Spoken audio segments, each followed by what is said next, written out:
from Fredrikstad are, really close, really pressuring, a lot of catches, on defense, when he needs to be, but likely saving his body to be able to go both ways like they need him to. Absolutely. We see more of this give-go handler offense. We're not seeing a whole lot from the Jacksonville downfield cutters, a little hammer over the top finding Taylor, but immediately going right back to the handlers. I'm not sure if they feel confident with their cutters throwing the disc up the field, but it really just seems like, as we see there, with Carr giving the disc back to Lay, it's literally just a second and back. It's second and a dump. St. John's with the around finding Lay. He's got Van Brussel. And they're going to try to hit St. John's with the inside, and Brett Matsuka is going to try to attempt it, but St. John's going to run that one down. That's a break for the Jacksonville Cannons with 1:20 left in the first quarter. St. John's finding good space there, bodying out Brett Matsuka there. Throws in a good spot. Not much Brett can do there. Wasn't even his guy. He tried to help off from his own defender.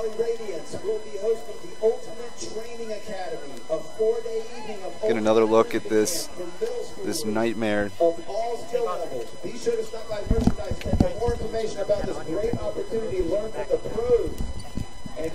Getting another look at this, nightmare of a Raleigh Flyers O-line for any opposing D-line.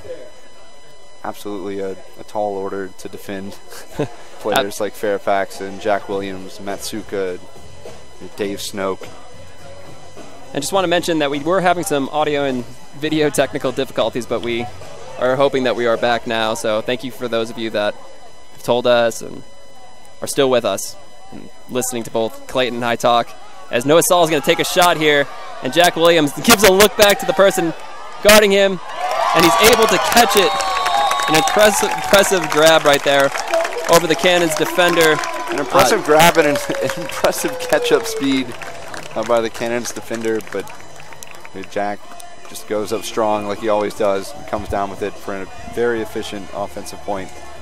That was a savvy look back by Jack Williams to see how much space do I have, and I think he felt like he had more space because number 98, Triton Bass, coming out of nowhere to try to make a play on that. But once again, it's an incredible throw by Noah Saul to be able to lead his receiver out to space. And really, Bass is with that incredible speed to catch up. I mean, Williams still makes the catch. And that's Williams' second goal tonight with 1:09 remaining.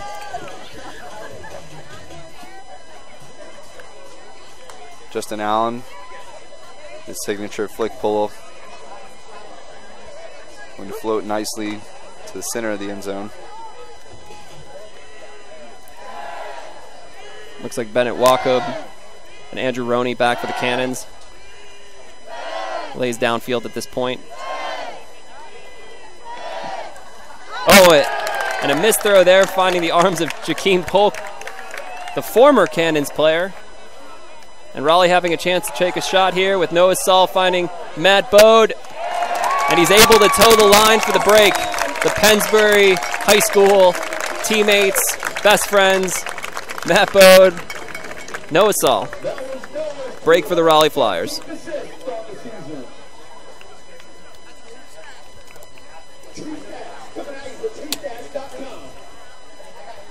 And that's a really big break because they got broken a couple points ago by the Cannons. And they respond with not only a quick strike offensive point, but a very quick break point. And that's going to be the story here for Raleigh and what they're trying to do against, the Cannons have lots of athletes, lots of guys that are going to grind the entire game. And the story for Raleigh is just, putting away easy points, doing what they do well, putting Jack into spaces that they like, and scoring easily when they have the disc with their offense or defense. It doesn't help that the Cannons literally gave them the disc on that point. That was not a Raleigh forced turn. The disc found the arms of Jakeem Polk, and probably the easiest D he will ever get this year. Absolutely. But when you get those chances, you have to execute efficiently. You don't want your D-line to have to work hard, multiple times in a point to play defense. John Taylor towing the line acrobatically. Back to Lay, over to Roney. And they got 16 seconds to work with. They don't need to jack it yet, but they better move it quickly. Pannoni just out of the reach of him. We're at 5 seconds down on the clock now. Here Probably comes a big shot. hammer. Here comes. They're testing McKelvey. Don't think it's going to be long enough, and McKelvey goes up and makes a play. And that's it for the first quarter. Raleigh Flyers up 6-4. An impressive stand right there from the Flyers, and McKelvey being his former team. And the Flyers will be receiving on offense to start off the second quarter. We're going to take a step away.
Welcome back. Start of the second quarter here. We're going to see Raleigh's O-line come out here. Brett Matsuka's been going, both ways for them. And along with Williams.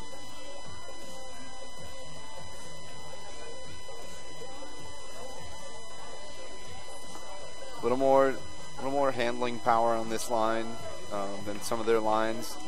Interesting to see their strategy coming into this second quarter. See how they work the disc. If they choose to move it a lot with their handlers, or use their powerful cutters to score easily, like they've been doing pretty well so far tonight. But let's see if the Cannons can ramp up their pressure a little bit. They haven't yet forced Raleigh to turn the disc over. No layout Ds, no forcing them to take 50-50 shots, minus the one snake in the grass play. They haven't really been challenging them in the air. Short pull. Snoke over to Matsuka. The lights shine down on Wake Med Soccer Park. Cannon's throwing a little bit of a junk zone here to stifle. Looks like a 2-3-2. And there is a spot in the middle. If they can find Terrence, and a nice throw through the middle, finding Freistatter. I'm going to switch over to man defense. Terrence over to Mao. And Mao's going to take a shot here. And Jacob Fairfax, everybody. Third goal of the night. And that one just easy. Throw puts it right on the money. Just a dime to Fairfax. He gets open in those first couple steps, and as we kind of saw there, the defender kind of gave up. Almost expecting the goal to come. But if you're the Cannons here, I mean, you're what, 1-4? I mean, you're down 7-4 here. I think we'd expect a lot more pressure from the Cannons throughout the rest of this first half. Yeah, it's never easy driving 10 hours. This isn't, the AUDL is still a young league. We're not at the ability to fly from a 10-hour place away, even though that would be a lot easier. These teams are tired. They're already down a man. A couple. Yeah. Let's see how they show off on offense with Kunza and Roney. Barrow with the disc now. Hunter Taylor guarding him. Charlie Muniz hawking Kunza. Chris Gibson with the disc now. Oh, and a really impressive D from Matt Ellis, bringing that youth and athleticism. And Jakeem Polk is open if Charlie Muniz can find him. Muniz making him work. No, it's easy for Jakeem Polk. And Matt Ellis with an incredible layout D spurs another Raleigh Flyers break. When I was playing with Jakeem Polk in Charlotte, that man ran a 4.5 40-yard dash, and he put a little bit of that on that cut. He blew past his defender, able to easily score a goal. Raleigh Flyers up 8-4. The speed, you know, really great there, but the timing and the heads-up play from the D-line to get, like we've been talking about, this quick strikes are going to be extremely important for them. Build this nice. They've got a 4-point lead here. They're going to look to quickly and efficiently strike every time they get their hands on the disc. And absolutely. And we talked about Matt Ellis as one of those young players who Mike DeNardis has really given him this opportunity, this platform to play. And you know, the AUDL is such a different game than USAU. It's a bigger field. There's more contact. You don't make your calls. And right there, he's able to bid safely to get the D and spur that Raleigh Flyers break. Lay with the disc now. An energetic Raleigh Flyers crowd watching the Flyers go up 8-4 early into the second quarter. But Jacksonville looking eager to respond in a deep shot here for Bobby Lay, and he's just going to outrun Noah Saul. And that's an easy goal. Roney finding Lay. And if you're the Cannons, you got to be sitting there, kind of scratching your head, how haven't we made this easy, so far? And then the story has been, all of that pressure from the Raleigh defense. Finally, the Cannons found some matchups that they liked out there. That was really the first time we've seen them efficiently, score the disc, and we'll see what kind of pressure they bring here to try and make it 2 in a row. Yeah, absolutely. And it's for the viewers at home that might not understand Ultimate or the AUDL. These are very good Ultimate players. Absolutely. These are the best of the best in terms of the Southeast and for some of these players, the country. Right. You're not going to stop them every point. Right. And that's never the point of the D-line. You're going to limit them at best, and you want to limit them in ways that benefit what you're trying to do. And you're going to get scored on. Like Noah Saul, one of the best players in the country, going up against Bobby Lay, who's one of the best players in the country. That's going to be one of those unstoppable force, immovable objects, as Jack Williams catches the scoober under the pressure from number 47, Kafarnis. Swing across the field, finding Allen. Raleigh does a very good job of this, sacrificing a little bit of yards. And Jacob Fairfax taking off. This will be fun. The crowd will be excited for that one. The crowd will be disappointed because Jacob Fairfax there just makes that look so incredibly easy. He took 2 steps for that acceleration and blew past his defender. That's another goal for Fairfax. That's 4 for the evening, and they have all been, pretty easy for Fairfax by his standards. He hasn't had to jump over 3 people like he did in that game against Revolver. But the story there for that point, for the Flyers, just able to move, sacrifice a little bit of yards, but timing cuts well downfield to get it right back. They moved, maybe 15, 20 yards, in a negative space, but time to cut to get it virtually in the same spot they had it on the opposite side of the field, on our near side here, and then an easy third to Fairfax. Absolutely. And what an athletic kid. I mean, he's super humble, too. He's never boasting about how many goals he scores or how many people he managed to jump over that last point. He just does his job, smiles, works very, very hard. Gibson catching the pull, finding Lay. And a swing over to Kunza. Justin Helen getting the fun task of guarding Jordan Huston. And Huston is one of the Cannons' quietest good players. He scored, I think, 12 goals in a game last year for the ADL, which is just nuts. I think it was actually 22 goals. 22 goals. Wow, I'm really overshooting that a little bit. And a really impressive grab by Lay to keep the possession alive. Well, that's even more impressive. My goodness. And Kunza taking the deep shot here for Barrow. And Barrow's going to reel that one in. An incredible play by Bobby Lay there. Able to keep the possession alive and does so. Gets himself a goal for the the Tampa Bay Cannons. I keep doing that. My apologies. We were talking to Roca, head coach of the Cannons, before this game.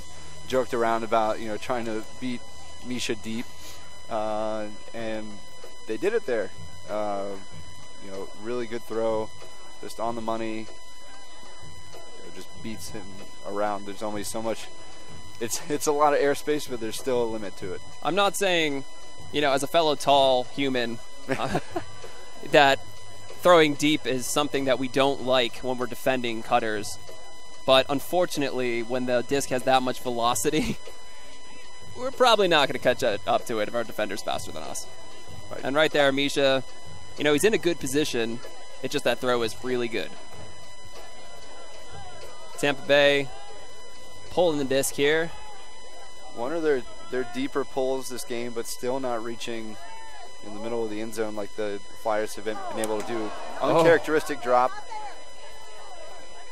Matsuka giving it as a gift on the goal line. Not a goal by Carr, but a lot of contact there from Allen. Tampa Bay is going to get the disc at the center of their goal line because the 10 yards is obviously, they can't advance the disc farther than that. Kieran Allen trying to protect the house there. Just puts a little too much pressure on the mark.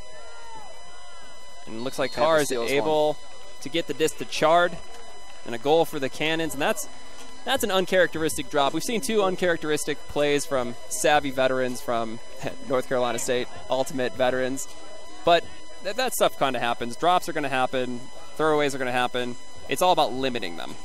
Absolutely. And we know that the types of players that Snoke and Matsuka are, they are players that are going to come out and make more throws to make up for those.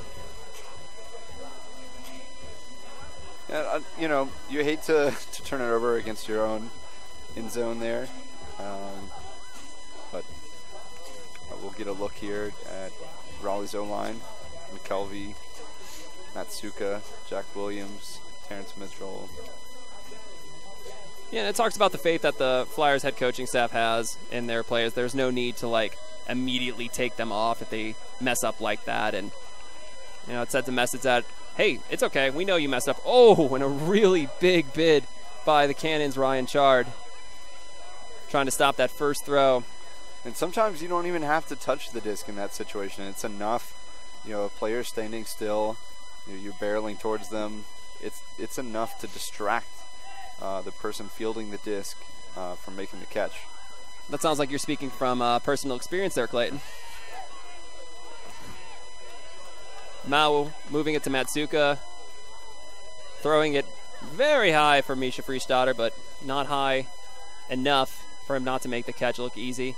Mao outside the goal line, finding Williams. Little give and go with Fairfax and Williams. Oh! And I'm not sure what happened on the throw there, but it looks like it was kind of forced into a tight window, and Friestader was unable to come up with the catch. And Jack Williams with a really good defense there, but looks like a little bit of too much contact by head referee Mike Garrix. Mike G, a legend here in the Triangle community. And it looks like Roca is going to be calling a timeout. And if you're Roca here, what kind of adjustments are you making here? You're probably looking to pull the D-line, as the Flyers have done once this game. Just put out a line that you think can pull this deficit to just one goal. Like we said, that the long drive is difficult, it's taxing on your guys. You have to make things as efficient as possible every time you get the disc. Absolutely. This is what we would call a pivotal moment in a quarter. Obviously, we don't know if this is one of the most important moments of the game thus far, but right now, Tampa Bay has the ability to get a break, get within one, They were down 4 at one point. Now they're within 1. They have a real chance here. And I would put, if I'm Roca, I'm putting on my most efficient players. I'm not putting on anybody who has basically under a 95% throwing percentage here. I want to make sure that we grind this point out as long as possible to ensure that we get this break. Raleigh flipping some of their D-line guys on for this point. Matt Ellis back on the field. It looks like Hunter Taylor is protecting the house deep. We have yet to see a Hunter Taylor massive layout bid, but you know it's inevitable. It's going to come. Roney over to Lay, who's denied his give and go. And Hunter Taylor, there it is! There's one of those bids, and he just comes up a little short. His ears must have been burning down there. Oh, yeah. He heard us talking, and now he's taking a shot. Another chance, but stumbles a little bit. St. John's to it. Rises up to make the catch. Huston with the disc now. And he's going to find St. John's, who had a very good point, emphatically spikes the disc. I don't know if I would do that on Hunter Taylor. Yeah, you're pretty pumped for scoring a... He's not a guy you want to rile up. It's not a bear you want to poke on the Raleigh Flyers. Just want to go ahead and point it out there that he is an inch away from setting I think it's a world record in the box jumping. Wow. Yeah. He did it unknowingly, too. He posted a video on his Instagram, was like, hey, look at this, I'm jumping up pretty high. And somebody was like, you know that's like an inch from the world record. And he's like, really? Oh, wow. And right there, he's demonstrating that. Probably the best layout form I've seen on a player.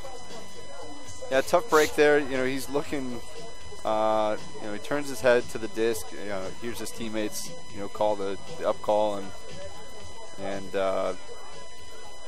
it's just not where he thought it was, and stumbles a little bit. But 3 separate attempts where he's close to the disc. He's going to get his. He's going to get his for sure. As Raleigh's offense takes the field again, Williams going up the line. He's got Terrence Mitchell in isolation, and Terrence is just going to clear the space. And Misha's got the disc, and it's a little give and go. And, no one moving down the field now, but Kieran Allen has a cut. Williams opts to swing it, finding the springy Jacob Fairfax over to Snoke. Terrence Mitchell with a nice undercut. Lane's blocked by Van Brussel on the mark. A trust around throw. Quick inside from Williams. Looks like 2 deep cuts there. Williams opted to throw neither of them. And Misha, cocking the throw, decides not to throw it. Hits Mitchell instead. A little more patience here from the Raleigh O-line. He cocks that throw there, and the downfield defenders respect it. Terrence Mitchell completely unguarded for that under. Well, as a former Cannons player for 3 years, you would have to respect that throw. Williams with the sumptuous around flick, finding Matsuka. But this is the pressure we've been looking for from the Cannons to provide. Really doing a good job on their sidelines, defending their Raleigh's dump resets against some of the more talented throwers on this team, and Brett Matsuka and Jack Williams. But Raleigh showing that patience, able to work it all the way back across the field, 50 yards, easy goal there. And I mean, you got to think like Freystadter, he's moving from Florida, he's coming up to Raleigh. It's a new city, it's a new system. He's a pivotal player. He was a pivotal player for the Jacksonville Cannons. He scored over 100 goals in a season. He comes to the Flyers. He's third on the team with goals this year. He's not really, minus outside the Nashville game, he had like 6 goals. He's only been like a 2 to 3, maybe 4 goals a game guy. He's still finding that role. He's still finding his role, and that's okay, because when he does fill that role and he gets that mesh with the team, he's going to be a dangerous unit for this team late into the season. Double team applied here, easily broken by Roney. Josh Hartzog with the interesting bid on the mark. Looks like a pick downfield, yep. And it's going to go back to Roney, who's going to slowly take his 10 steps. Daniel Wong laughing as he's standing at the exact spot he wants Roney to be in. Kunza being hawked by Workmeister. Little contact on the mark there. More contact not being called. And Jakeem Polk, ooh. Barrow able to hold on to that one impressively. I feel like if he bid there, he might have gotten it as Lay takes the deep shot here, testing Charlie Muniz, and just out of the reach of both Cannons receivers.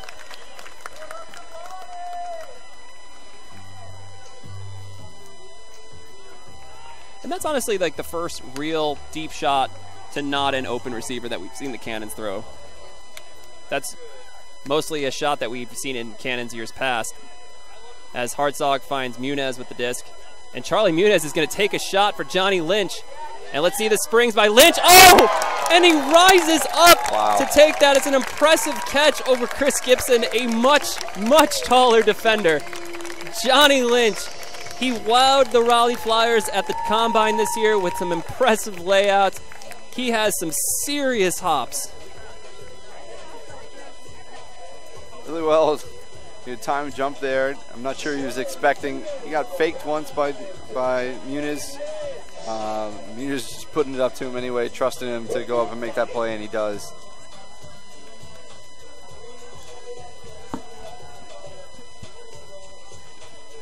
I've seen a couple of his highlight tapes from USC of him just jumping over people that are much bigger than him. That was not the first time he's probably done that to a poor human.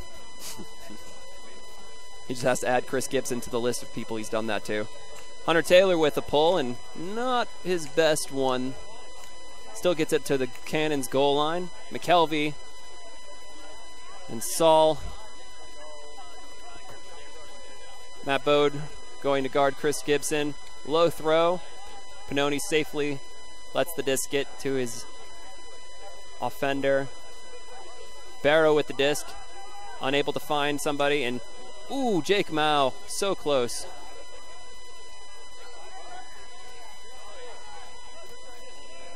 Scuber from Roney finding Gibson over to Lay. He's pointing, and he's got a wide open Chris Huston if he can see it. But he can't. Really nice grab. He's not in the end zone. Roney looking a little flustered about that call from the ref, but such is life. Finds Huston anyways.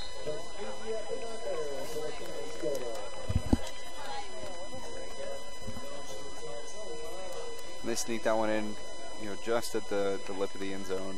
And Florida will take it, almost however they can get it.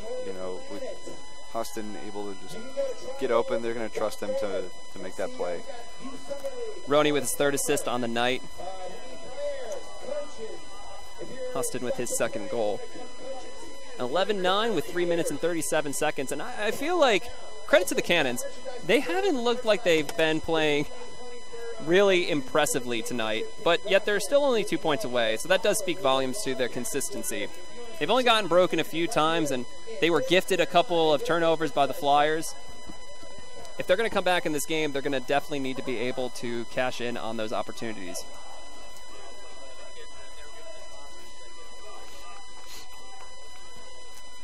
Matsuka with the disc. And we see that junk look again by the Cannons. Really just trying to stop the flow of this Raleigh Flyers offense, which has been machine-like this season. In a recent game against Nashville, they had a 96 completion rate as a team, which is disgustingly good. Looks like they've broken through. Working through. And Matsuka's taking a deep shot. They need to come support. Kieran Allen's right there. They're going to put it out to him. And Kieran Allen playing very well this season for the Flyers as a handler. Makes the deep cut following the Williams. Able to receive that goal. Flyers up 12-9.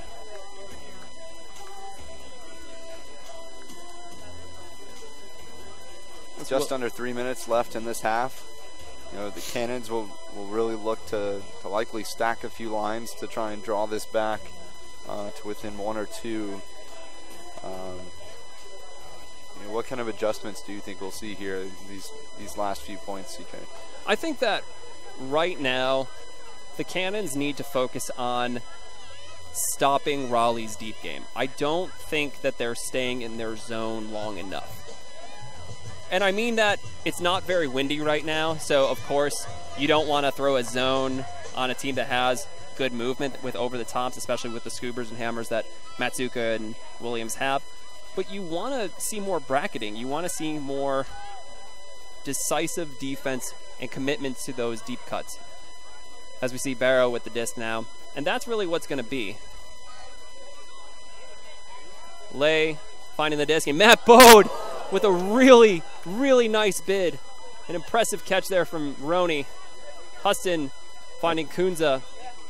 I think if Bode I don't think he thought he could get there until the last second. I think if he'd run the whole time, he could have just run through it almost. And that's two really nice bids from Matt Bode. Oh, and Josh Hartzog. What an impressive layout bid. Looks like the disc was a bit underthrown, and Hartzog made him pay. You talked about him being one of the hardest working flyers, and he proves it right there. Oh, and Matt Ellis is going to take a shot to Charlie Muniz. And I've seen Charlie Muniz, unfortunately, do that to a lot of people on the from the Charlotte Express. He's taken that talent now to Raleigh. And unfortunately putting Jack Barrow on a poster. And this is not what you want to see. You know, if you're Andrew Roca or the Cannons here, you're just under 2 minutes now. You know, Raleigh going to put on. They're going to use their second timeout here. Put on some of their O-line unit, and likely work to score this one, or at least attempt to easily and efficiently. Running out of time in this half to make it a little closer game. Yeah, I mean, it's worth noting that there are under 2 minutes left. If Raleigh were to break here as they put their offensive line on, so it's going to make it a lot easier. That puts you down at a 4-point deficit. Yes, you are coming on offense into the second half, but the problem is that you don't want to gift them these throws. Right. Matsuka is going to come out with the disc for Raleigh. And he's got Williams as his dump. Novasol is the front of the stack, or the isolation. Fairfax, Freystadter, Mao, and Mitchell are his cutters down in the stack.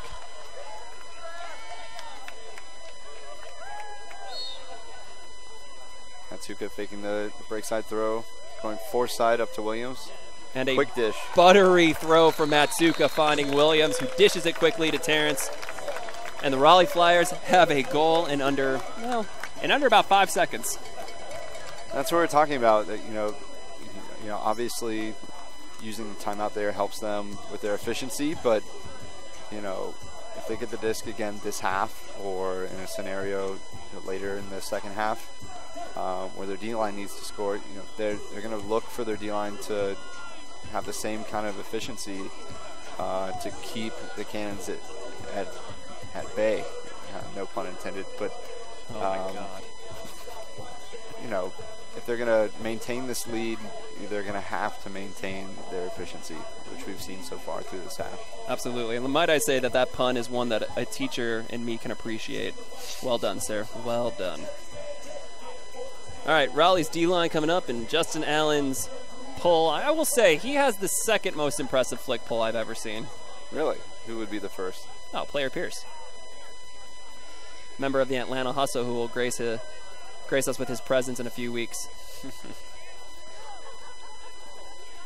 In a game where both teams have really struggled for their pulls to reach the end zone, Justin Allen has done a phenomenal job for them, and it just adds to that pressure that they're going to put onto the Cannons.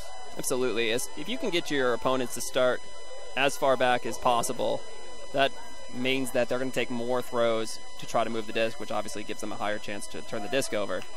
As we see Lay and Kunza moving the disc back and forth. Making each other work hard. For these last sequence of dumps, they've really had to move a lot. The cutter is just really, really stagnant. It's the first under we've seen in a few throws. And it's from Roney. And Roney's going to take the shot to Huston, and he's going to hustle. And Mike, wow. That was an incredible bid from Jordan Huston, showing off a little bit of his hustle there. Away. And if you can outrun Mike Pannoni for that, a bidding Mike Pannoni nonetheless. You'll take that if you're the Flyers. I'm no, right there, back to the end zone. Absolutely. Especially on kind of bid like that. But you know what? I'm no future seer, but I'm pretty sure we're going to see that in AADL top 10 plays of the week. That was incredibly impressive by both players. And if you're Pannoni, you can't be too frustrated with that. It's a really pretty throw there, painting the back line for one of the most consistent athletic performers for the Cannons, and like we said, probably inches, if not an inch, away from getting that block there. It is possible that he even got his hand on that, which makes that a catch from Huston that much more impressive, as if it wasn't impressive enough. Less than a minute remaining here. And another really, really short pull from the Cannons. They have really struggled with that tonight. And if you're the Cannons, you don't want to give that kind of field space up. The Flyers, with so many well-rounded, dynamic cutters and some of the best, handlers in this league, just giving them less yards they have to work up the field is not what you want to do. Oh, and Freischotter's throw goes awry. Jacob Mao. Little miscommunication. We've seen that a few times tonight from the Flyers, but O-line putting on pressure. And with 20 seconds, Roca's going to take a timeout. It looks like he's going to try to get his O-line out here to try to break the Flyers with 19 seconds left. I mean, 13-10, 13-11, that's a significant difference. Absolutely. Especially being on offense the first point of the second half, you can foresee yourself only being down one. That makes it a surmountable goal to get to. Right.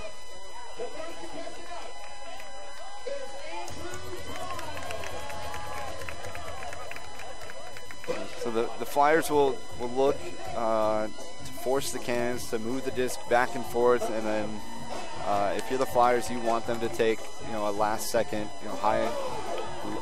highly contested throw. Got a little dance competition going on down here. Unfortunate for the state grad Andrew Tong. He's getting worked by a young kid who seriously has some good moves. He's clearly watched the music video a few times. Is he old enough to know the Carlton? Because it looks like he was doing it pretty well there. Cannons coming back out with the disc. Matt Bode on the mark. Noah Saul defending the dump. And Pannoni defending what will likely be an isolation cut here to start us off. Roney with the disc. Trying to hit Lay. Can't. Ops for Kunza. 17 seconds left on the clock. Tampa Bay's got to move it fast, and a nice break throw there. Winding down to 10. This will likely... A really high stall count. He's going to take it. 3 seconds left. Wow. Did he get it? He's calling him out. And he is mad. Roney not very happy about the call there, and I think he might be getting a talking to from the ref there. The Cannons frustrated a little bit there. A few of their guys think they might have been in. But that'll take us in, unfortunately for the Cannons, into halftime. Well, the Flyers are up 13-10, and we're going to take a step away, and we'll see you at the return for the third quarter. Thanks for sticking with us.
right, so less than a minute in this halftime. The Flyers up 13-10. Went over, talked to Mike DeNardis, talked to Roca, head coaches of the Flyers and Cannons respectively. Both pretty pleased in their own way with how the first half went. Mike DeNardis, obviously pleased with his defensive efficiencies in the first half, having had, I think, 5 breaks. And Roca, also pleased with how close the game is, with them having made so many errors. Really thinks it's a testament to the depth of his team. And a couple things to add. Mike DeNardis, I spoke to him a little bit about adjustments he's making. I mean, obviously they're up 13-10. They're in a comfortable position, but not too comfortable where they can just take their foot off the gas pedal. And he indicated that he has no intention of, slowing down, but ramping it up even further. On defense, they're really starting to they're going to try to take away the around backhands, which Roney and Lay were able to throw with ease. And then on offense, he's going to push his team to make it harder for the defensive offense of the Cannons to move the disc up the field. Right. Cannons fielding the pull to start this half. Roney over to Huston. Huston on the sidelines, finding Lay. And back to Roney, taking a shot. They're going to task Matt Ellis, and wow, a really nice bid. An incredible bid and a goal. John Taylor, rookie on this team, consistently making good plays. Might become a consistency. Nothing Matt Ellis can do there. Little rookie on rookie violence there. Absolutely. The crowd, obviously a homer crowd here for the Flyers, but still an exciting play nonetheless. And I mean, that really speaks volume to the type of throw that it is. You can't expect your defender to catch up to something that is being beaten that far, to the point where the defender can't even, he has to watch the offensive player try to bid for the disc. Right. Yeah, typically you're gonna fall away from that as a defender. You're seeing the disc, knife so aggressively into the ground. Cannons pulling. Did you talk to Roca about the depth of their pulling? I did not. Well, it looks like it might have worked if you could have lied and said you did, because that one actually reached the goal line, their first one of the night. Well, the real frustration, I think, there at the end of the second half, we saw some frustration out of the players and the coaching staff. Apparently, there was an off disc. Oh foul. No! Oh no! And a disc right outside the goal line for the Cannons, and they're just going to easily take that win. And a 13-12 game now from the Cannons after that quick break, and Matsuka unable to climb the ladder over his defender. And if you're Raleigh, you can't have that those kind of mistakes there, backed up against your own end zone. They really limited themselves, to only a few of those mistakes in the first half. They really need to shore that up here in the second half, because the Cannons have been throwing a lot more like poachy defense, and not really providing a ton of pressure. There, just kind of right place, right time. Cannons scored an easy one there. Absolutely, and that's just a casualty of a bad throw, right? Sure. It's not Matsuka. He does all he can to try to reach up and grab that one, but unfortunately he's unable to come and get that one down. But the fact that Tampa Bay gets it on their goal line, now it makes their life easier as a pull goes up and likely out of bounds. It's either going to be in bounds and very short.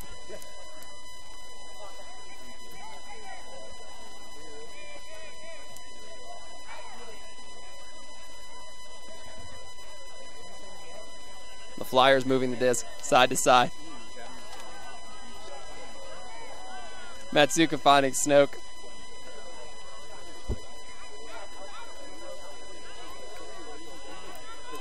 High stall count. Bid from the Jacksonville Cannons, or Tampa Bay Cannons defender. Carr. Great fake there from Fairfax, able to move the disc around to the break side. And Bobby Lay playing some interesting defense on Jack Williams there. Oh, and Terrence Mitchell is unable to come up with that one, and another turnover by the Raleigh Flyers offense. Let's see if they can ramp up the defense here like Coach Denars wants from them. And they're Roca trusting his D-line's offense here.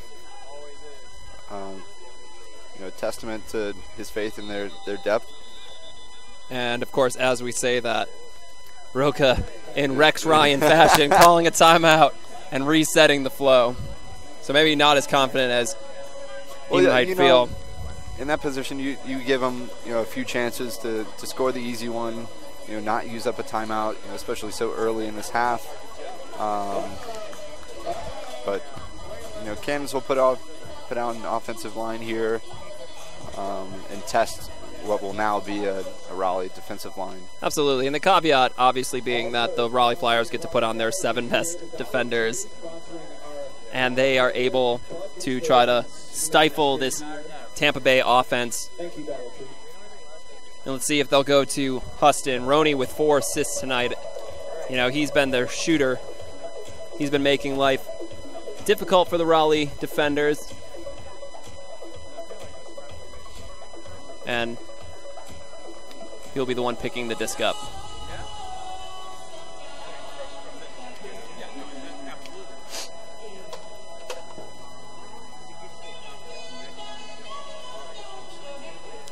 And Flyers counter their substitutes with Matt Ellis, Mike Pannoni, Hunter Taylor, McKelvey, Justin Allen, Matt Bode, and Noah Saul.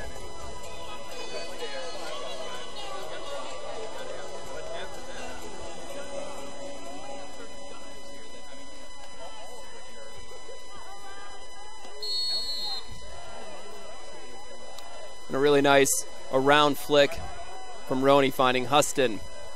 Justin Allen doing a great job protecting the break side. They get one off this time. A really aggressive mark there by Matt Bode.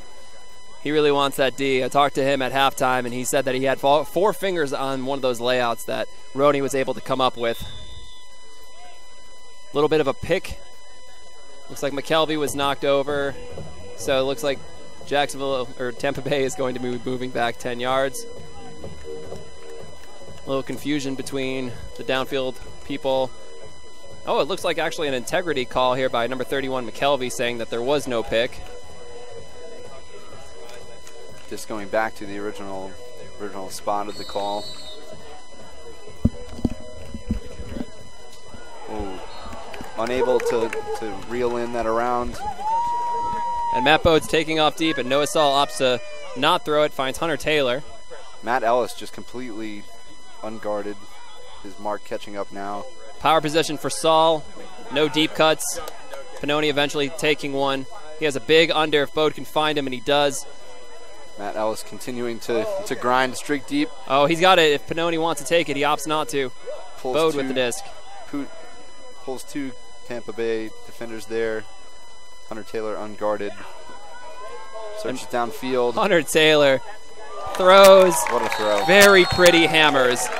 And that is one of those very pretty hammers. And that's really great for Raleigh because that's a hold.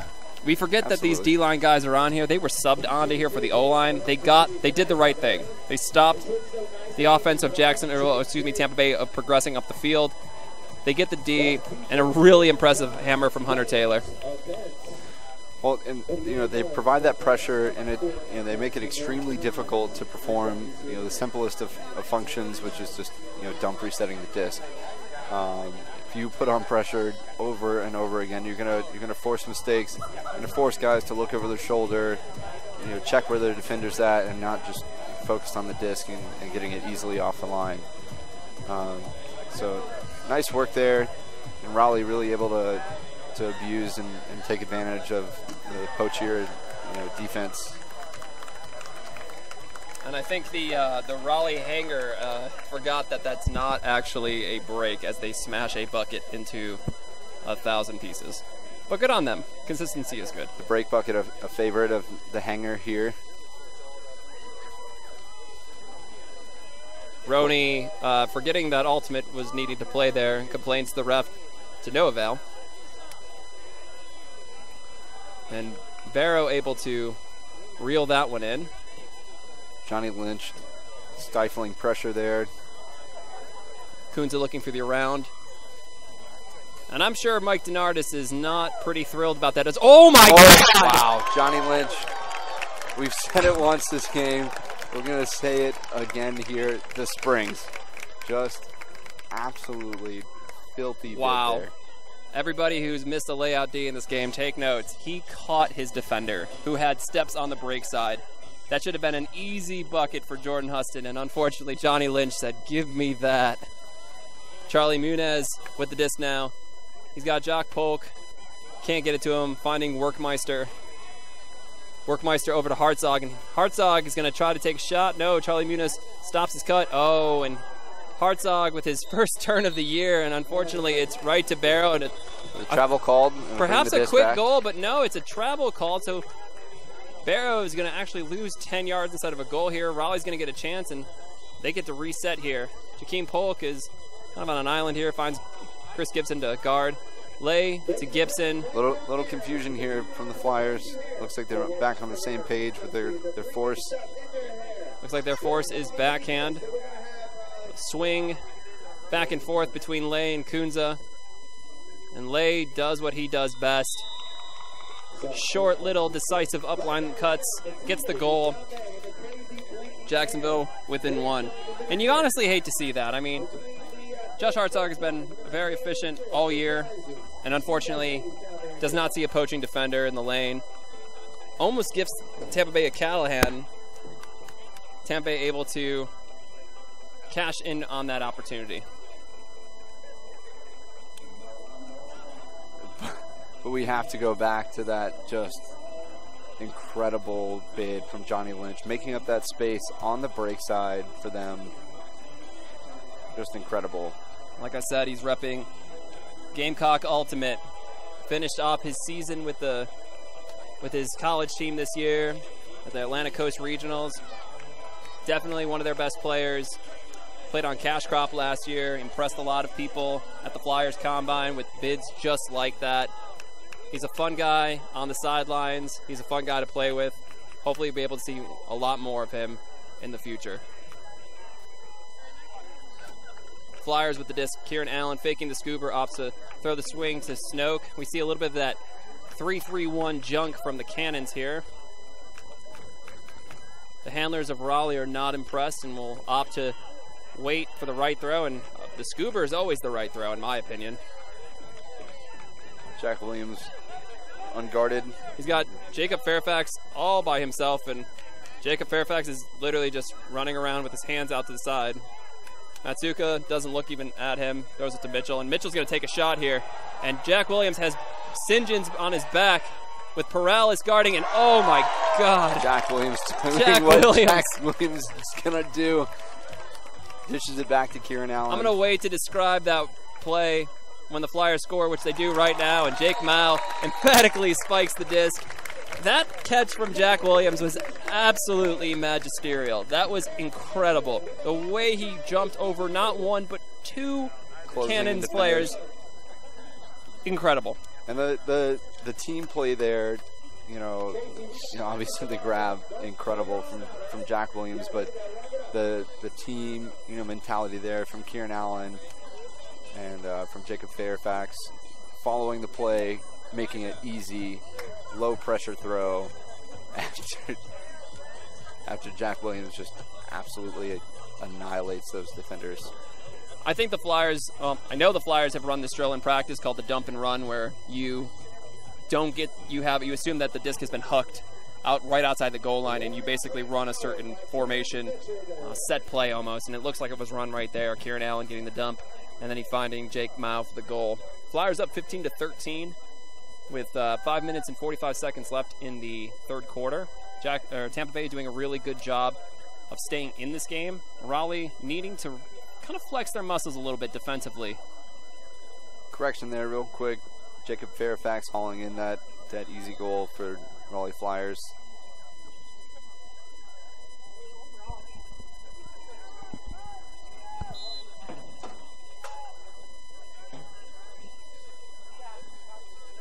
Lay and Roney playing little bit of give and go, finding Barrow. Jack Barrow with a nice inside to Taylor. Taylor back to Kunza. Dishes it to Roney, and Roney's going to think about taking the shot, and Matt Bode letting him know what he thinks about that inside look. A clean as you'd like it hand block. There was not even a contest from Roney. He just walked away knowing, yep, that one's gotten D. Muniz with the disc. And he's going to take a shot. He's looking for Hunter Taylor. And Hunter Taylor literally just by the poaching. Oh, my God.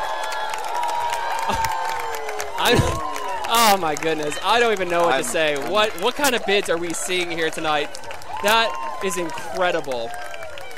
Hunter Taylor, doing his workouts, eating his Wheaties, clearly had a nice big bowl of them today. That was just incredible. He might be the Raleigh Flyers' Greg Jennings, because that man just put the team on his back right there. The presence of mind to continue that cut into poaching defenders and then blow by them with an emphatic layout goal.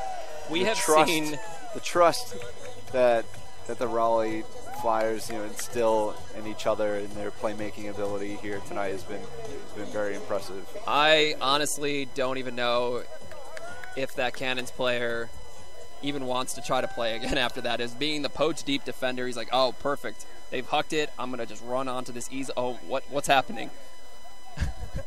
I mean, against a lot of other cutters for this Raleigh team, you can get away with that, but you just can't do it. Bobby Lay taking a shot here to Taylor, and it's just going to be out of bounds. Bobby Lay with a rare throwaway. Flyers up 16-13 after 2 straight breaks from their D-line.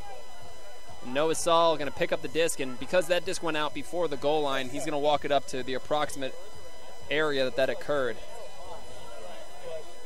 It's one thing that the Cannons, I don't think, have been able to achieve this game is getting 2 straight breaks. I mean, I think they did it one time, bringing the lead. A buttery inside backhand from Allen, finding Misha, who gets it to Johnny Lynch, back to Saul.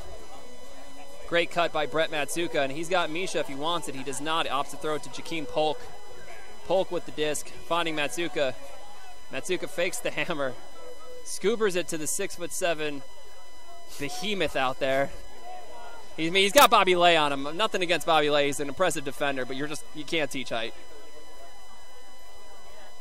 Zog over to Matsuka, making a nice strike cut across. Looking to go give and go with Matsuka. Freistetter wanting to score the goal here. Raleigh staying patient, moving the disc back side to side. Raleigh in their end zone set, and Zog with the quick inside for the 3rd break of the game in a row for the Raleigh Flyers. And this is that kind of foot on the gas pedal mentality that we're seeing from the Raleigh Flyers, and a little bit of undisciplined shots from Tampa Bay. Bobby Lay, maybe not the right look there. Same 3rd huck. Throws it out of bounds. Not really a characteristic throw for him. Yeah, a key to success here tonight for the Flyers has been that patient, end zone offense, and they've really been able to rotate a lot of different, personnel through that space. Clearly having worked on that over and over, to where they can sub in D-line guys in that space and work it in just as efficiently as they can with some of their star handlers. Deep pull. And Raleigh Flyers going to float right to the lip of the end zone. Perales on offense with the disc. Good pressure defense and seeing a lot of isolation in the middle from the Cannons. Workmeister guarding Roney. Roney back to Lay.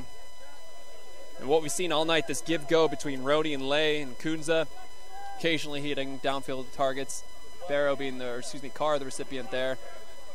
Huston over to Carr. A little cleaner here from the Cannons. They're moving it very efficiently now. St. John's with the disc. Looks like a little bit of their D-line out here. Looks like they're giving their O-line a rest. Minus Bobby Lay, who apparently has a Hemi inside of him, and he is endless running. Lay with the disc. He's got an open paralysis. He opts not to throw it. Looking a little frustrated with what appeared to be a stalling. Oh, my God! Play. Oh, my God. We are seeing some really amazing bids from the Flyers today. An absolute clinic here from Raleigh's athletes tonight on making up that ground, selling out. When I was in the Raleigh huddle at halftime, Mike Donardis said, keep bidding. The bids we missed in the first half will come to fruition. Nostradamus over here.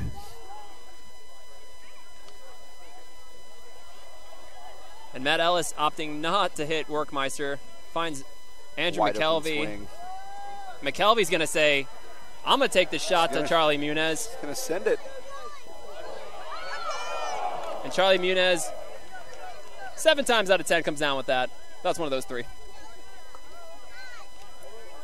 An adventurous throw from McKelvey does not come to fruition there as Tampa Bay takes the disc back.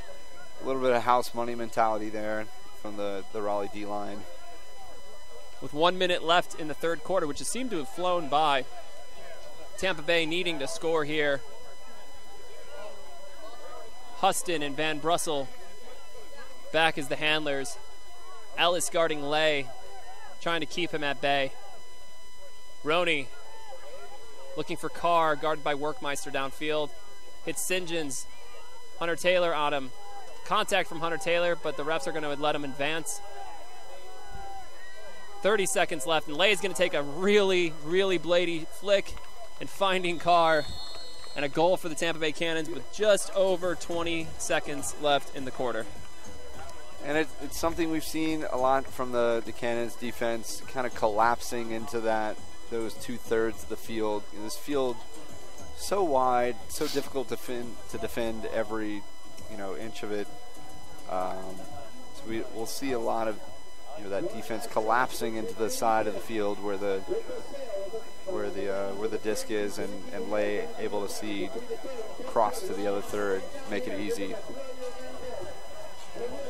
Absolutely, and I mean those are kind of late, high stall count shots, and when you're a good thrower like Bobby Lay, like that is a lot easier for that man to hit as opposed to somebody else on the one of the cutters. And that's why they look to feed him the disc nearly every opportunity. A lot of their movement revolves around him. One of the deeper pulls we've seen from Florida so far being covered. Are you sure you didn't talk to Roca about that? Because their pulls have looked better.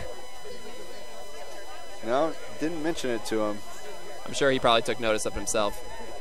He is a very observant person. Calling the field here. Looks like the refs are discussing something down the field. Not sure, maybe a pick, perhaps. The refs are now communicating with each other. I think they're trying to perhaps stop the... Oh, it looks like a clock violation. Looks like the clock was not starting.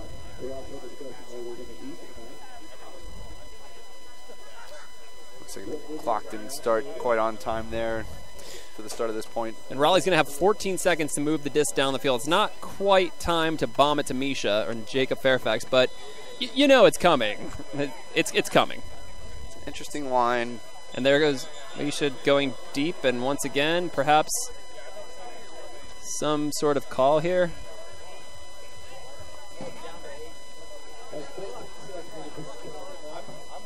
I think another clock violation. Sorry for the confusion for those of you watching. We're just as confused as you are.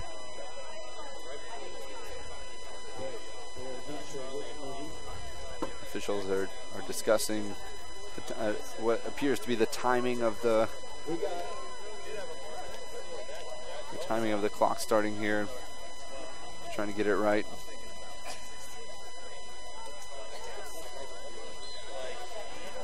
And a big hammer over the top from Snoke. with 9 seconds. They're going to have to start taking shot soon. 5 seconds left. Misha hanging out in the end zone. And there's a shot. Oh, Fairfax. And the focus. Shadow Fax coming down with that. Let me tell you, folks, I know he goes to UNC Charlotte. I know they're not a Nationals caliber team. That man is a Callahan-style player right there. He's easily one of the best players, not only in college, but also just in the AUDL. He is an absolute athletic freak. And just the determination there to go ahead and step in front of your 6'7" guy who was loitering there just waiting for the throw to come. The determination and the confidence there from Jacob Fairfax just on display and incredible to watch here. In their game against Nashville, there were 3 buzzer beaters, all caught by either Jacob Fairfax or Misha Freistadter. And right there, Tampa Bay goes, you know what? We really need to make sure that Misha isn't on the end of this. When, for all intents and purposes, you should be doing that to Fairfax.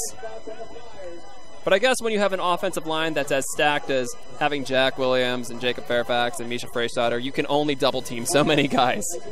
But again, the story there, patience, move the disc pretty well down the field, comfortable taking that shot, you know, from 15 yards out with 1 second remaining. Just confidence of this Raleigh Flyers offense really been on display as we come into the fourth quarter with a four-point lead. And it's important to know that they will be coming in on offense. So right. This offers that the quarter offers us a break. Right. Raleigh with a chance here with their O-line to go up 5. I think the biggest lead of the game here tonight. Absolutely. And Florida looking to stop the bleeding. A little undermanned, understaffed this weekend. But, you know, they're looking, you know, for some of their rookies and their younger guys and their team in general to step up. And if you're Florida, you have to go.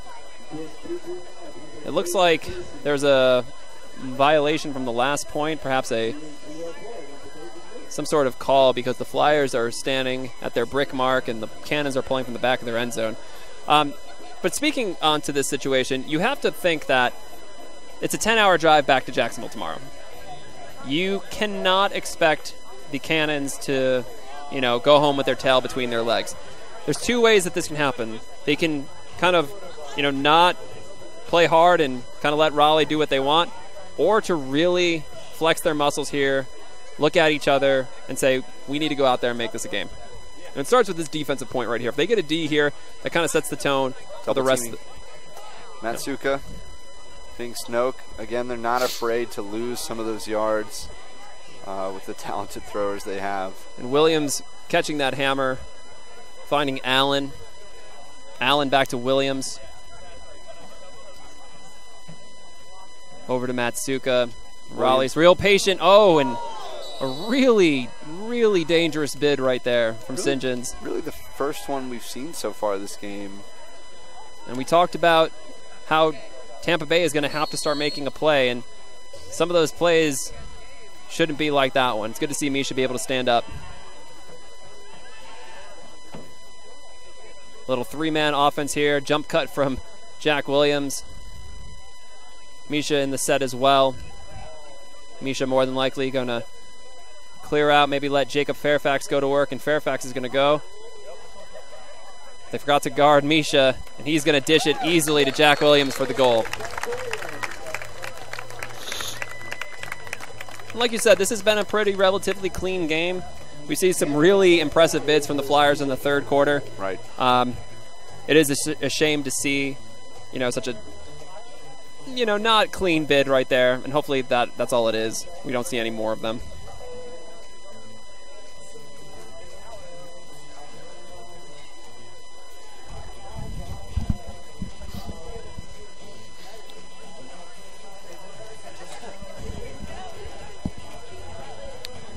And so Raleigh's D-line is going to take the field.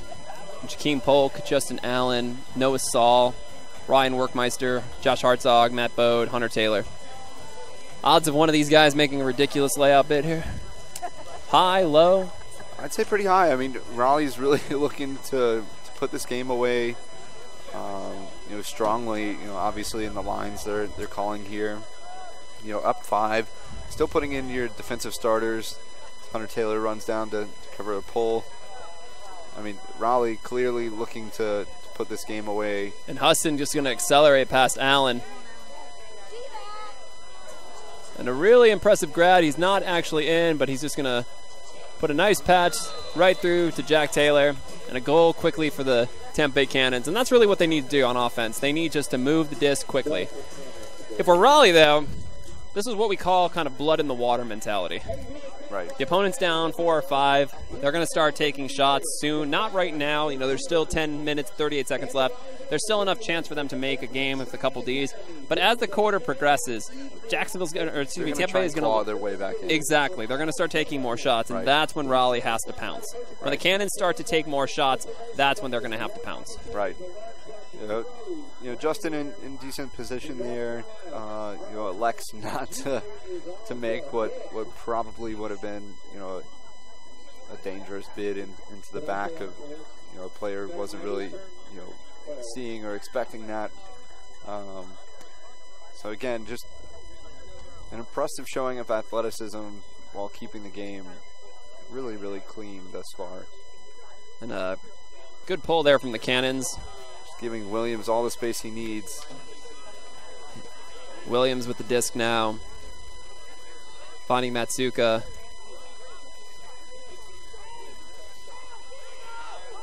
Oh, and Dave Snoke did not see the defender, Van Brussel there, who was able to go ahead and get that D.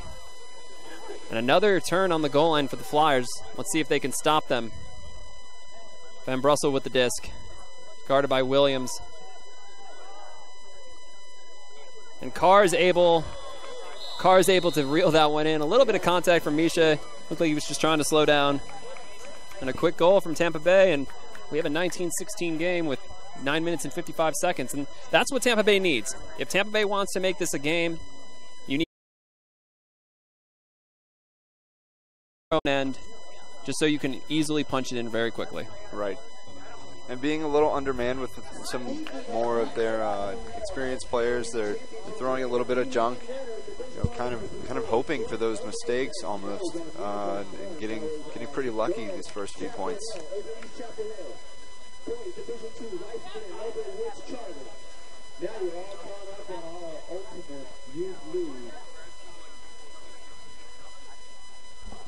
And let's see how Raleigh responds. They've had a couple of these weird turns this game where they have, a turn on their goal line or an errant huck.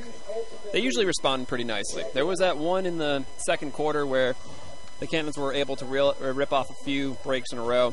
But I don't see Denardis' offense here really doing that. I think they're going to hunker down, play some consistent offense. And really just try and burn up some clock while they do it. An offhand reset from Fairfax to Matsuka, who's terrorizing his mark with endless shoulder shimmies and pump fakes. Perales guarding Williams, who finds Allen. And Brett shimmying away from his defender. Little downfield contact. The two players acknowledge. Accidental contact. 10-yard contact penalty for the Cannons. Raleigh moves the disc up. And Allen going to take off deep here. He's going to find Fairfax. Fairfax with a huge pump fake. Fakes the hammer. Dishes it to Jack Williams. He's got an easy throw for Terrence Mitchell. And just like we talked about, a response from the Flyers, which is what they definitely needed here. And the response there is just powerful, speedy cutting from the Flyers. Taking a look at the buffer and space they're being poached by and given, and really just working as hard as they can to move through it and still get open. It's worth knowing that these players are very, very fast, but it's not always about running fast all the time. It's all about the timing of their cuts. Right. If you watch that cut on replay, you'll see that Jack times his upline cut as soon as Fairfax is looking at that throw, right, so that he can easily just put it out to space. And then Terrence does the same thing. Terrence doesn't turn on the jets until Jack catches it and just coasts right past his defender.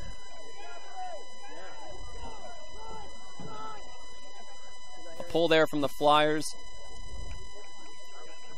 And Coons has got the disc. Floats a throw out to Roney. And Roney thinks about taking the shot. It looks like a contact on the mark from Bode. So Roney's going to get the disc back and moves the disc up 10 yards. Interesting to not see that play develop in an advantage, but the ref clearly thought that there was no advantage there. McKelvey getting the task of guarding Lay. Matt Ellis guarding Taylor, and Taylor's going to test Lay and test McKelvey. McKelvey's going to try to get position, and McKelvey knocks the disc over the fence. A really nice play from Andrew McKelvey. Maybe not the shot you want to take if you're Jack Taylor. Well, maybe intending that throw to find its way a little more to the break side space away from McKelvey. McKelvey reads it extremely well, puts himself in great position, and uses the speed to close it out.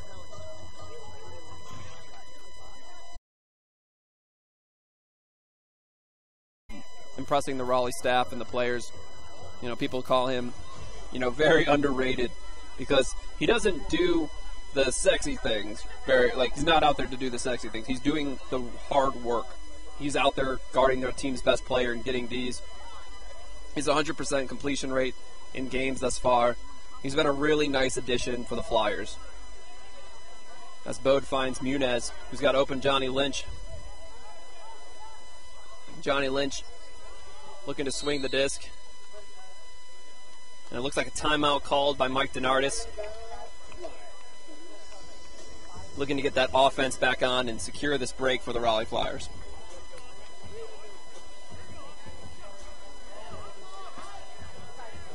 And with 7 minutes and 13 seconds left in the game, the Raleigh Flyers looking to go up 5. This could be one of those points that, hate to use our, bad metaphors, but breaks the camel's back.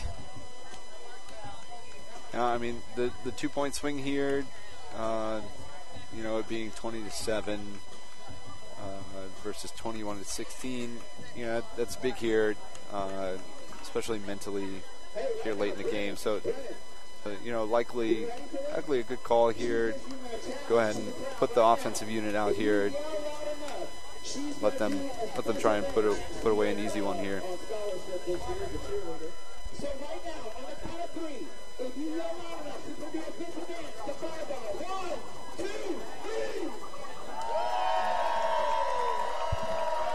Flyers fans getting into it here. And can I just say that it is an absolutely gorgeous day or night out here in Cary, North Carolina. What a perfect night. You love to see it. Very little wind to mess with these offenses and these throws that players are putting up. Would like to say that the last home game that the Flyers participated in was a 28-degree night when it was wintry mixed weather. And it was just very disgusting. Ooh, an aggressive bid from number 47 right there. Jack's able to hold on and get a 10-yard penalty assessed. And he's just going to throw it out to Fairfax. And Fairfax is going to that one. Oh, no. Looks like he just bid over the disc. Unfortunate for Fairfax. One of those rare plays that Jacob Fairfax just doesn't make. Tampa Bay. Not a bad shot there. Just, the pace on the throw just makes it a little difficult there. And I think a timeout was called by Roca. And it looks like we're going to see a switch again from the offense and defense. So a double swap going on here for the Tampa Bay Cannons.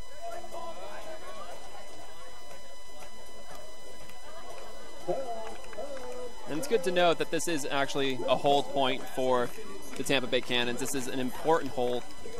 As this point progresses, it's a long marathon point. It's nice to switch out the bodies, but it is important to know that if they don't score this, then Raleigh gets the disc, or they get the disc back.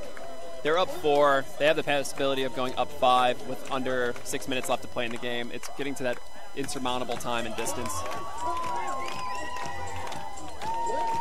And it looks like the Raleigh Flyers will be having Hunter Taylor, Jakeem Polk, Justin Allen, Matt Ellis, Matt Bode, Ryan Workmeister, and Josh Hartzog. It's worth noting that Matt Ellis is actually the brother of the Raleigh Radiance's member, Becky Widmeyer, who also shares the same jersey number 93. I asked them, did you guys do that on purpose? And they said, definitely did. It's very nice, cool brother-sister thing that they've got going on. And the Raleigh Radiants actually have their game in June 16th against the Nashville Nightshade in another double-header action like they had earlier last month, where the Radiants were able to win in double overtime over the Nightshade.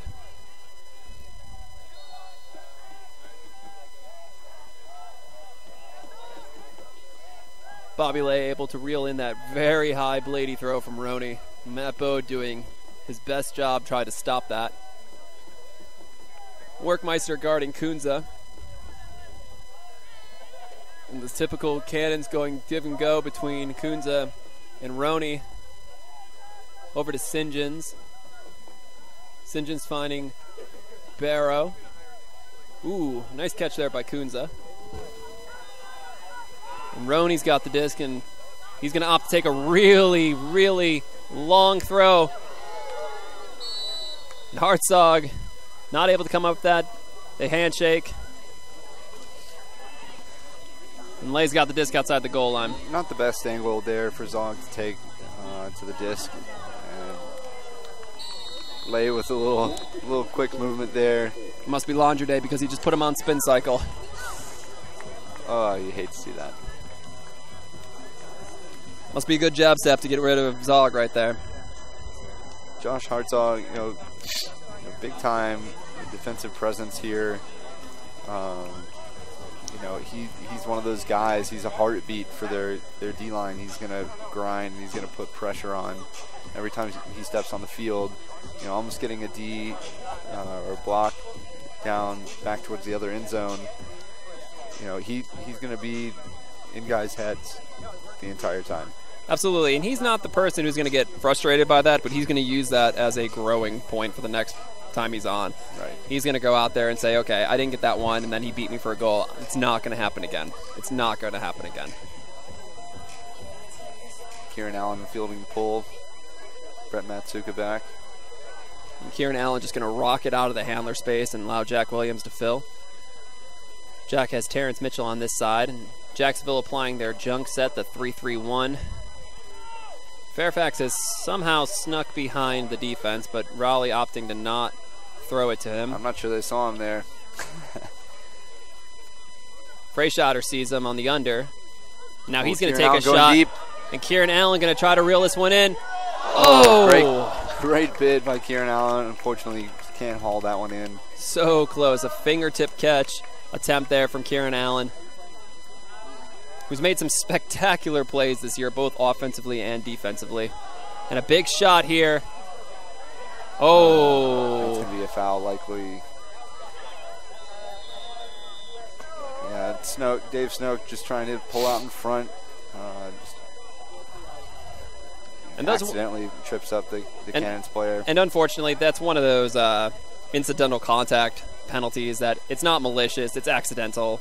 No one's intending to stop number 47 from making that play, but the feet get tangled and Kafarnis is able to make it, and that is a break for the Cannons, who bring the score within 2 within 20-18. And Bobby Lay again just terrorizing that defense. As soon as you collapse to the side of the disc, he's going to try and put it over the top of you, and he's done that really well tonight for them. And Donardis has spoken to his team about stopping those around throws.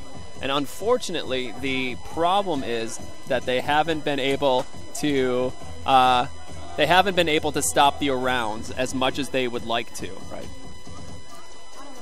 They really are getting hurt by those big, lofty around flicks and backhands. And when you have throwers like Lay and Roney who are just going to go ahead and take those shots, you got to stop them. You got to know what's coming. Cannon's only down 2 here, looking to apply some more pressure. Raleigh going to try to grit out this O-line point. See a little consistency here. And Jacksonville throwing the 3-3-1 again to stop the flow. Matsuka over to Snoke. And a return, finding Williams. Looks like Tampa Bay has gone ahead and broken through their zone, leaving Matsuka unguarded. He recognizes that and makes the cut, getting the disc back from Matsuka. And really just even the first step of Jack Williams' cuts, you have to respect. Able to easily get open in this handler set. He changes direction so fast. It's just a nightmare for people to guard. There's really no guarding him. There's only containing him. Not in this space. I mean, there's just too much to cover. If you let him loose, you know, all you're going to get is him wide open in the end zone with Brett Matsuka or their other talented throwers putting it to him. Absolutely. And it's been really nice to see. It's been really nice to see the Flyers be able to consistently, you know, after a break, go out there and run a very casual, nice O-line point. Right. So with 3 minutes and 31 seconds and the Cannons down 3, they're going to have to score quickly here. And Raleigh, this is what we talked about, that blood in the water mentality. They got to know that the deep shots are going to be coming here soon. Raleigh going ahead and flipping a couple of their offensive line guys over to the D-line, knowing they have, you know, one timeout if that. Absolutely. Justin Allen with a pretty flick pull, find the halfway through the end zone. Noah Saul, Matt Bowden, McKelvey down first. Pretty incredible all night. He's been able.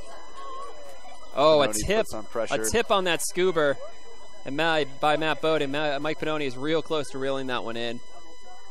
St. John's with the disc now, looking to find Kunza. Saul marking him. And there's that around throw, but this time it's not completed. And, you know, I hate to say it, maybe it's only Roney and Lay that have been throwing those ones. And Noah Saul's going to take a shot here from McKelvey, and that, too far. Let's just say if McKelvey can't catch up to that one, it's a little bit too far. A little eager shot by Noah Saul gives the Cannons the disc right back. And Lay's going to take no break to getting this disc up and ready to be checked in. Good mark by McKelvey. There's the around flick. Roney looking for it, and he's going to take a deep shot, and Matt Bode just saying no. He missed 2 layout Ds in that first half, and he's gotten 2 hand blocks on Andrew Roney in this game. Immediately, you know, shaking the hand off a little bit. Yeah, that never feels good. Taking some plastic with it on that one. And Noah Saul. Wide open, Pinoni. And a wide open sliding catch goal for the ex-Buffalo Hunter and Pittsburgh Thunderbird, Mike Pinoni.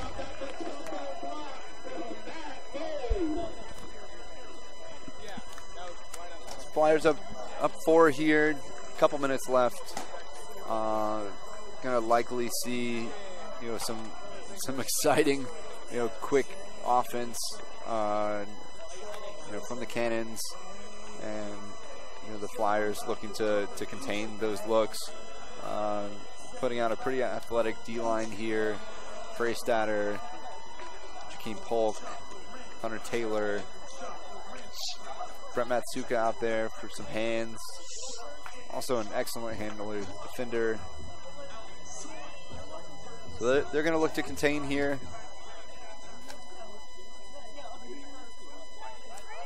Nice deep pull again from Raleigh. Hunter Taylor demonstrating that he does indeed lift as he hoists that one down. And Coons is going to take a shot here for Lay. And just like we said, you know, some quick offense. Bobby Lay streaking deep here, distributing, looking to score, and they will quickly. There's John Taylor racking up his goal tally for the season quietly. And another quick goal for the Cannons. Cannons down 3 now, maybe taking 15 seconds to score there. And Raleigh here is going to look to move the disc around, eat up as much of this clock as they can.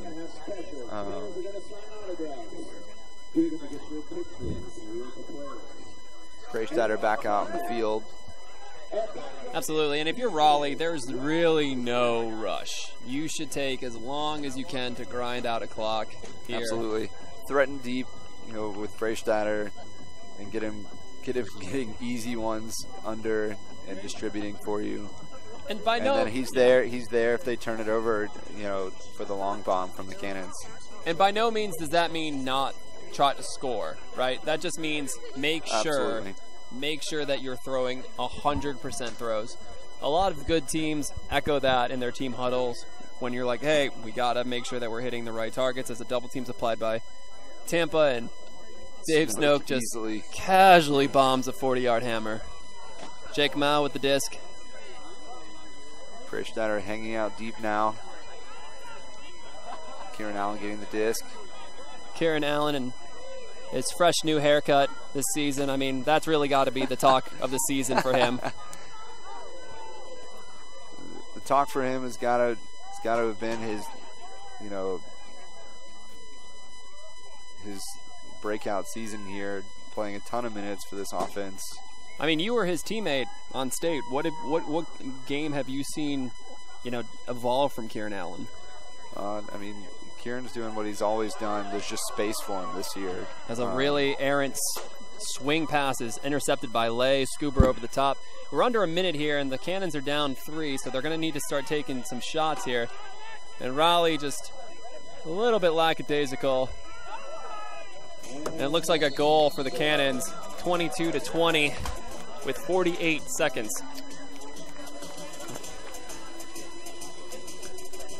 We talked about patience there from Raleigh, and they did up the field. It was great.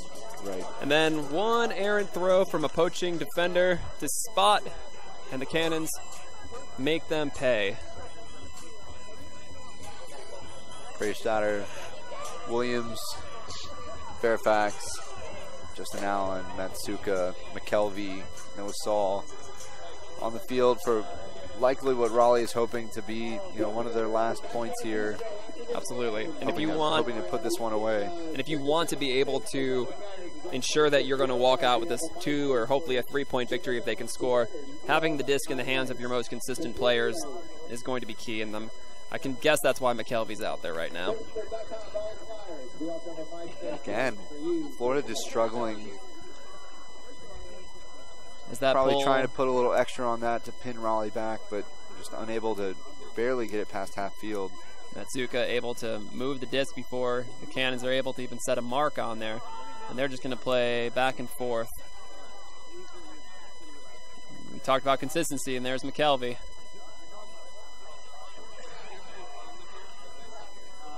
Freistatter with the high release. Oh, wow, an incredible bid by St. John's.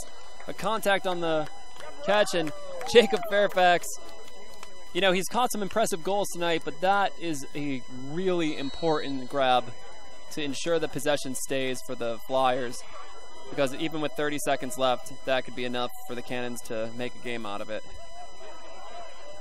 High stall count, 15 seconds, and that should just about do it with one more throw.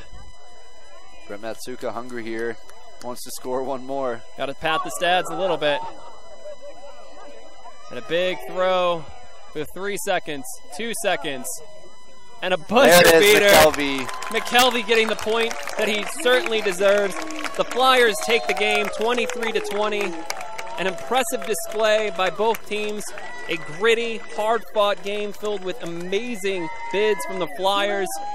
And they come out on top, improving their record to 5-2 for the season. The home fans here love it as the Flyers walk off the field. Just a really great game if you're a viewer of Ultimate. You can be a neutral fan and appreciate a game like this. Amazing catches, amazing bids, quality throws. Just a clinic of defensive and offensive bids from the Flyers. An impressive display from a undermanned Cannons team here traveling away.